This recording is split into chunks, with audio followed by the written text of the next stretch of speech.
বাবার গায়ে হাত তোলা, নাউজুবিল্লাহ, এরকম দুঃসাহস যদি কোনো সন্তান করে তাহলে সে যেন তার জাহান্নাম নিশ্চিত করে নিল।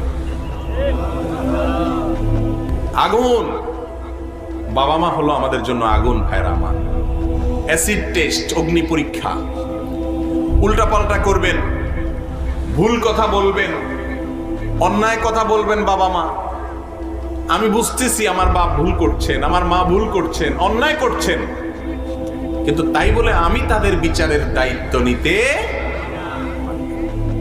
তাদেরকে বুঝাইতে পারি প্রয়োজনে সুন্দরভাবে, অন্যদেরকে দিয়ে, মুরব্বীদেরকে দিয়ে বুঝাইতে পারি, কিন্তু আমি নিজে তাদের বিচারের দায়িত্ব নেওয়ার অধিকার ইসলাম আমাকে দেয় নাই। খবরদার। কোন যুবক যদি এরকম ভুল করে ফেলেন, আল্লাহ মাফ করুন, আর বাবা মা বেঁচে থাকেন, দুই পা বুকের সঙ্গে জড়িয়ে নিয়ে চোখের পানি ফেলে দিয়ে মাপ চেয়ে নেন।